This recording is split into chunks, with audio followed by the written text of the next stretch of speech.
ഇന്നൊരു വേനൽക്കാല സംരക്ഷണമാണ്. നമ്മുടെ കുരുമുളക് ചെടിയാണ്. കറുത്ത പൊന്നെന്നൊക്കെ പറയുന്ന കുരുമുളക്.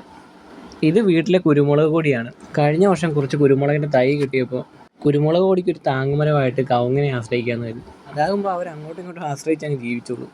കുരുമുളകിന് വളമൊക്കെ കൊടുക്കുമ്പോൾ ആ കൂട്ടത്തിൽ കവുങ്ങിനും കിട്ടും. അതുകൊണ്ട് രണ്ടുപേരും ഹാപ്പി. ചൂട് കൂടിയപ്പം കുരുമുളകിൻ്റെ ഇലയെല്ലാം മഞ്ഞളിക്കാൻ തുടങ്ങി. അപ്പോൾ പിന്നെ നമ്മളൊരു സംരക്ഷണം കൊടുക്കാമെന്ന് കരുതി. ഇവിടെ കുഞ്ഞിപ്പെണ്ണും അമ്മയാണ് കേട്ടോ മുന്നിൽ. ആദ്യം കൊടിയുടെ ചുവടുഭാഗത്ത് നല്ലോണം തൊണ്ടങ്ങ് അടുക്കുക.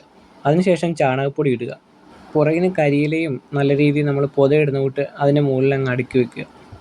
തൊണ്ടും കരിയിലയൊക്കെ നമ്മൾ കൊടിയുടെ ചുവട്ടിൽ അടുക്കുന്നതുകൊണ്ട് നമ്മൾ ഒഴിക്കുന്ന വെള്ളം ഒട്ടും വേസ്റ്റാകാതെ കവുങ്ങിനും കുരുമുളകിനും ആവശ്യം പോലെ കിട്ടും. തൊണ്ട് ഈർപ്പം പിടിച്ചു നിർത്തുന്നതും കരിയില ബാഷ്പീകരണത്തെ കുറയ്ക്കുന്നതും മണ്ണിലും നനവ് നിലനിർത്താൻ സഹായിക്കുന്നു. അതുകൊണ്ട് അവർ രണ്ടുപേരും ഹാപ്പി. രണ്ടുപേർക്ക് ആവശ്യം പോലെ വെള്ളം എപ്പോഴും കിട്ടും. കുഞ്ഞിപ്പെണ്ണാണ് വെള്ളം ഒഴിക്കാനും മുന്നിൽ. പിന്നെ നമ്മൾ വെള്ളം ഒഴിക്കുമ്പോൾ ശ്രദ്ധിക്കേണ്ട ഒരു കാര്യം എന്ന് പറഞ്ഞാൽ ആ താങ്ങുമരത്തിൽ കൂടി കിട്ടത്തക്ക രീതിയിൽ വെള്ളം നല്ലോണം ഒന്ന് അടിച്ചു കൊടുക്കുക. കുരുമുളകിന് ചെറിയ ചെറിയ വേരുകൾ താങ്ങുമരത്തിലുള്ളതുകൊണ്ട് വെള്ളം അവിടുന്ന് അതിന് കിട്ടും. അങ്ങനെ നമുക്ക് ഈ കുരുമുളകിനെ ഒരു പൊള്ളുന്ന വെയിലിൽ നിന്ന് നമുക്ക് പരമാവധി സംരക്ഷിക്കാം.